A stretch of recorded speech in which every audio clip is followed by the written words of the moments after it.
Assalamualaikum warahmatullahi wabarakatuh. Selamat pagi anak-anak, semoga kita semua dalam keadaan sehat selalu.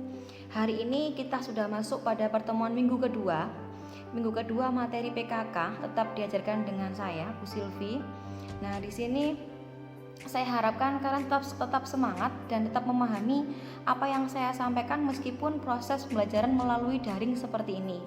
Jadi yang saya harapkan kalian tidak hanya melihat saja terus berkomentar seperti itu, tapi harapan saya sangat besar kalian bisa paham dan mengerti maksud yang saya sampaikan. Di sini yang saya bahas pada bab ini adalah tentang bisnis plan jasa desain grafis. Kenapa saya membahas ini? Karena kita kelas 12 TKJ ini sangat erat kaitannya dengan yang namanya desain grafis ya. Mungkin kalian semua sudah paham kan bagaimana cara desain grafis. Nah, ini yang akan saya bahas. Kita masukkan pada materi PKK hari ini. Selanjutnya, kenapa harus jasa desain grafis? Nah, ini yang sangat penting karena di semua usaha dari tingkat usaha kecil, usaha menengah, dan usaha atas semuanya membutuhkan jasa desain grafis. Misalkan setiap pengusaha itu kadang membutuhkan iklan bisa berupa banner, nah bisa berupa kartu nama dan seperti itu. Tentunya seperti itu. Selanjutnya, ini yang sering terjadi pada kita, percaya kemampuan. Kurangnya di sini adalah kita percaya kemampuan. Makanya banyak yang orang Indonesia itu cenderung memilih desain dari luar negeri. Nah, padahal kita sendiri pun bisa sebenarnya orang Indonesia. Kenapa kok bisa? Karena Indonesia cenderung desain grafisnya itu upahnya murah. Nah, ini yang membuat konsumen agak ragu. Kenapa murah? Karena di Indonesia itu melibatkan prinsip bisa menjadi harga teman. Ini yang sering terjadi di kita. Jadi desain kita itu sering disepelekan sama beberapa orang karena mereka lebih memilih desain dari luar negeri. Karena kita harganya padahal sudah murah dan memiliki harga teman. Selanjutnya, ini yang sering kita ketahui. Kita susahnya, padahal kita punya kemampuan, kita punya bakat untuk mendesain, tapi tidak tahu peluang usaha yang ada. Ini yang sering mengalami kesusahan di sini. Padahal banyak sekali yang membutuhkan jasa kita, jasa desain. Contohnya ada logo, terus ada yang tengah itu ada kartu nama, selanjutnya itu ada banner. Semuanya kan butuh jasa desain. Kalau kita tahu kemampuan, kita tahu peluang, pasti sangat dibutuhkan. Semua pengusaha, semua usaha-usaha itu membutuhkan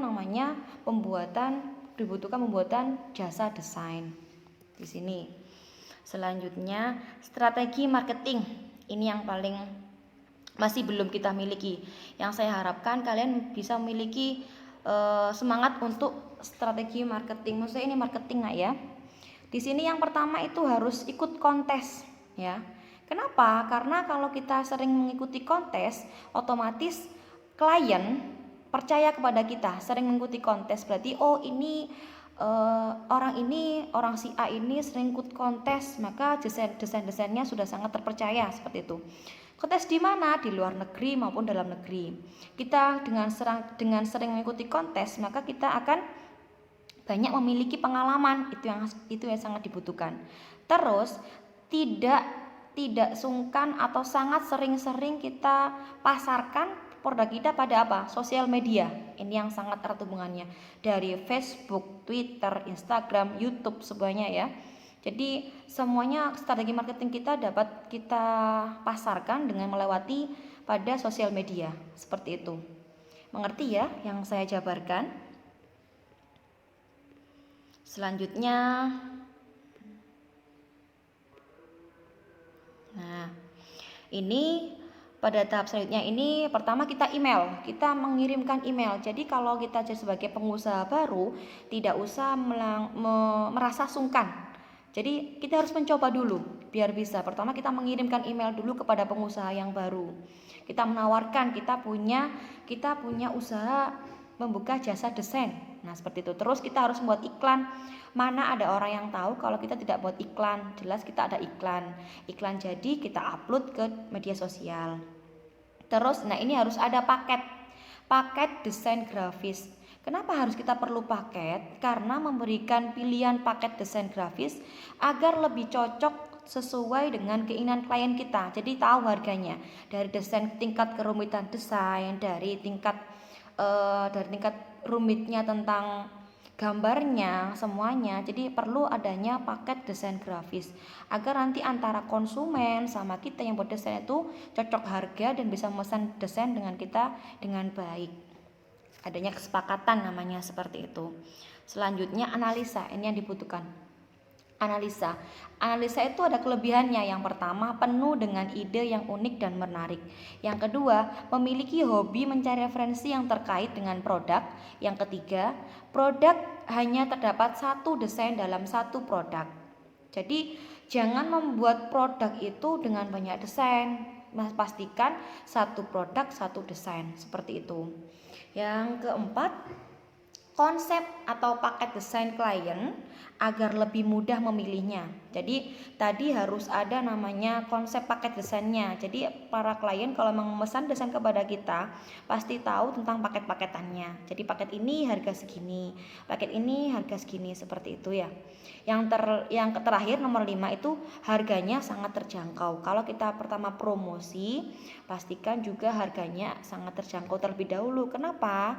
Agar lebih mudah menarik konsumen. Selanjutnya, kesempatan. Jadi pada jasa dan desain grafis ini kita mempunyai kesempatan. Yang pertama adalah peluang usaha yang besar. Yang kedua adalah termasuk kebutuhan yang cukup penting bagi para pengusaha baru dan berkembang. Jadi setiap pengusaha pasti membutuhkan jasa desain grafis ya, sangat tidak dipungkiri itu. Karena mereka akan membutuhkan konsep untuk mengiklankan tentang usaha mereka atau produk mereka. Selanjutnya, aktivitas. Nomor pertama adalah klien biasanya hanya sekali melakukan pemesanan desain seperti desain logo. Ini pasti nih ada logonya ya. Nomor 2, kreativitas desain harus berinovasi. Nomor 3, pesaingan yang kuat dengan usaha yang sudah terkenal. Ini yang agak susah. Jadi kita harus beraktivitas itu, kita lihat pasaran kita lihat pesaing-pesaing kita. Karena sangat tidak dipungkiri. Silakan kalian kalau memang kalian bisa melihat referensi, bisa membuka di Instagram itu banyak sekali jasa-jasa desain dan ada harganya di situ. Nah, selanjutnya peluang bisnis. Nomor 1, sasaran pasar yang baik dan cukup luas. Ya. Nomor 2, produk yang dihasilkan merupakan suatu kebutuhan penting bagi pengusaha baru.